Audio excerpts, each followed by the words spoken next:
திருமணம் முடிஞ்ச உடனேயே ஒரு சிலருக்கு குழந்தை பிறந்துருது. ஒரு சிலருக்கு தாமதமாகுது. இதுக்கான காரணம் என்ன?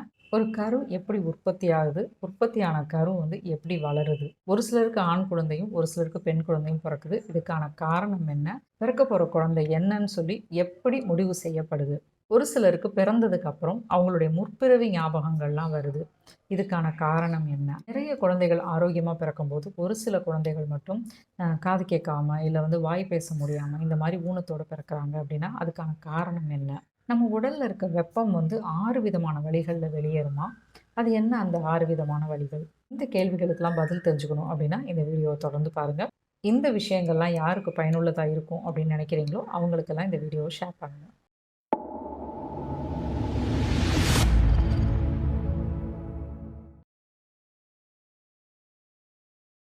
வணக்கம். சில்வர் ஃபிஷ் வலையொலி மூலமாக எல்லாரையும் சந்திக்கிறதுல மகிழ்ச்சி. இன்னைக்கு நம்ம பார்க்க போகிற புத்தகம் திருமூலர் தீந்தமிழில் கரு உற்பத்தி அப்படின்ற ஒரு புத்தகம். முதுமுனைவர் சத்தியவேல் முருகனார் ஐயா எழுதின புத்தகம் இது.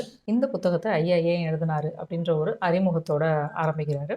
ஐயாவுடைய நண்பர் ஒருவர் சிங்கப்பூரில் இருக்கிறவர் தன்னுடைய மகள் திருமணத்தில் அன்பளிப்பாக கொடுக்கறதுக்காக திருமூலருடைய கரு உற்பத்தி அதை மட்டும் நீங்கள் ஒரு புத்தகமாக எழுதி கொடுங்க அப்படின்னு சொல்லி ஐயா கிட்ட கேட்டிருக்காங்க. ஐயாவும் உடனே இது தம்பதிகளுக்கு ரொம்ப உபயோகமானதாக இருக்கும் இந்த புத்தகம் அப்படின்னு நினச்சி சரின்னு சொல்லி சம்மதம் சொல்லியிருக்காங்க. இந்த புத்தகம் எல்லாருக்கும் புரிகிற மாதிரி ரொம்ப ஒரு இன்ட்ரெஸ்டிங்காக நாடக வடிவில் கான்வர்சேஷன்ஸாக ஒருத்தவங்க கேட்குற மாதிரி ஒருத்தவங்க பதில் சொல்கிற மாதிரி அந்த மாதிரி அமைச்சிருக்காங்க. இந்த புத்தகத்தில் திருமூலரோட பாடல்களை விளக்கம் சொல்கிற ஒருத்தராக மெய்ஞான சிவம் அப்படின்ற ஒரு கேரக்டர் இருக்காங்க. அதுக்கப்புறம் அவருடைய தம்பி மகன் அப்படின்ற ஒரு கேரக்டர் ஐயம் பெருமாள். இவங்க 2 பேரும் சேர்ந்து ஒரு திருமணத்துக்கு போகிறாங்க. ஜோதி மணவாளன் அப்படின்ற திருமண தம்பதிகள் அவங்களுடைய திருமணத்துக்கு போகிறாங்க. இந்த திருமணத்தில் மெய்ஞான சிவம் அவர்கள் திருமூலரோட பாடலோட சொல்லி வாழ்த்துறாரு மணமக்களை. திருமணம் முடிந்து 2 வருடங்களுக்கு பிறகு அந்த ஜோடி திருமண தம்பதிகள் தங்களுக்கு குழந்தை பாக்கியம் இல்லை அப்படின்னு சொல்கிறாங்க. இப்போது இந்த மெய்ஞான சிவம் ஐயா அந்த திருமண தம்பதிகளுக்கும் ஐயம் பெருமாள் அவருக்கும் சில விளக்கங்களை கொடுக்குறாரு. இது என்ன விளக்கம் அப்படின்னா, உயிர் ஆன்மா பற்றின ஒரு விளக்கத்தை கொடுக்குறாரு. இப்போ பசுமாட்டோட அதோட வால்லேருந்து ஒரு முடியை எடுத்து அதை நீல வாக்கில் ஒரு கூறு போட்டு அதுக்கப்புறம் அதை 1,00,000 கூறுகளாக பிரித்தா அந்த பிரித்ததுக்கப்புறம் வர்ற அந்த ஒரு பகுதி தான் ஒரு ஆன்மா மாதிரி அப்படின்னு சொல்கிறாரு. அந்த மாதிரி அளவில் சிறியதாக இருக்கக்கூடிய ஆன்மாவுக்கு ஆண் பெண் வேறுபாடெல்லாம் கிடையாதான். ஆன்மாவை 3 விதமாக பிரிக்கிறாங்களாம். சகலர், பிரளாய கலர், விஞ்ஞான கலர். இது 3 விதமான ஆன்மா. இதில் சகலர் அப்படின்றதுல ஆணவம், கண்மம், மாயை இது 3ம் இணைஞ்சதை தான் நம்ம சகலர் அப்படின்னு சொல்கிறோம். 2வது வகையான பிரளய கலரில் ஆணவம், கண்மம் மட்டும்தான் இருக்கும். 3வது வகையில் ஆணவம் மட்டும்தான் இருக்கும். இந்த ஆணவம், கண்மம், மாயை இதெல்லாம் கட்டுக்கள் அப்படின்னு சொல்கிறாரு திருமூலர். இதில் அந்த மாயை அப்படின்ற ஒன்று இருந்தால் தான் அவங்களுக்கு குழந்தை பிறப்பு இருக்குமா. இதில் சகலர் அப்படின்ற அந்த கேட்டகிரிக்கு மட்டும்தான் மாயை அப்படின்ற ஒரு விஷயம் இருக்கிறதுனால அந்த கேட்டகிரியில் வர்றவங்களுக்கு மட்டும்தான் குழந்தை பிறக்குமா. இந்த சகலர் அப்படின்றவங்க இந்த 3 விதமான ஆன்மாக்களையும் பெற்றெடுக்கலாமா. இது எல்லாம் எதை வச்சு நடக்கும் அப்படின்னா, நம்ம செய்கிற பாவ புண்ணியங்களுக்கு ஏற்றபடி இது மாறுமா. இந்த மாதிரி உடல் அப்படின்ற மாயை இல்லாதனால குழந்தை பேர் இல்லாமல் இருக்காங்க இல்லையா, அவங்கள அவதாரம் அப்படின்னு சொல்கிறாங்க. இந்த மாதிரி திருமூலர் பாடலுக்கான ஒரு விளக்கத்தை கொடுத்துட்டு மெய்ஞான சிவம் ஐயா அந்த ஜோதிக்கு விஞ்ஞான கலர் ஆன்மா பிறக்கட்டும் அப்படின்னு சொல்லி வாழ்த்தி விடைபெறாங்க. இந்த மாதிரி திருமூலர் பாடல்லேருந்து ஒரு ஆன்மாவுக்கான விளக்கத்தை மெய்ஞான சிவம் ஐயா கொடுத்துட்டு ஜோதிக்கு விஞ்ஞான கலர் ஆன்மா பிறக்கட்டும் அப்படின்னு சொல்லி வாழ்த்துறாரு. வாழ்த்துனது மட்டும் இல்லாமல் அடுத்ததாக கரு உற்பத்தியை பற்றி விளக்கம் கொடுக்குறாரு. பிரம்மன் தான் கருவை ஒரு சிலை மாதிரி வடிவமைக்கிறாராம். அந்த மாதிரி பிரம்மன் செய்கிற ஒரு வேலையை கடவுள் மேற்பார்வையிட்டு இருப்பாராம். இதுலேருந்து என்ன தெரியுது அப்படின்னா, கரு உற்பத்தி, சேர்க்கை இது 2ம் கடவுளோட மேற்பார்வையில் தான் நடக்குது அப்படின்றது நமக்கு நல்லா புரியுது. ஆணோட விந்து அதிகமாக இருந்தது அப்படின்னா ஆண் குழந்தையும், பெண்ணுடைய சுரோனிதம் அதிகமாக இருந்தால் பெண் குழந்தையும் பிறக்கும் அப்படின்னு சொல்கிறாங்க. ஒரு ஆணும், பெண்ணும் அந்த இணையிற ஒரு குறிப்பிட்ட காலகட்டம் இருக்கு இல்லையா? அந்த காலகட்டம் தான் வந்து ஆண் குழந்தையா, பெண் குழந்தையா அப்படின்றத வந்து தீர்மானிக்குமாம். அதற்கான விளக்கமும் இந்த புத்தகத்துல ரொம்ப அழகா இருக்கு.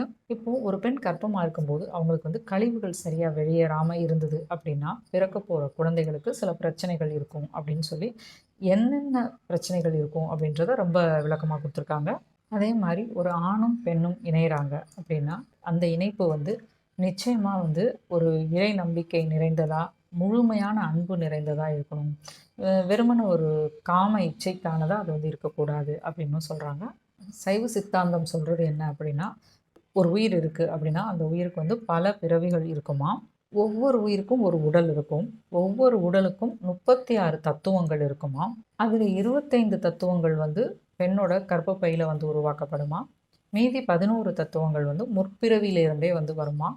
இந்த தத்துவங்கள் அப்படின்னு சொல்லி எத சொல்றாங்க அப்படின்னா, இந்த நீர், நிலம், காற்று, அதே மாரி நம்மளுடைய சுவை, கண்ணு, மனம், புத்தி இந்த மாரி பல விஷயங்கள் இது எல்லாம் சேர்ந்து 25 தத்துவங்கள வந்து சொல்றாங்க.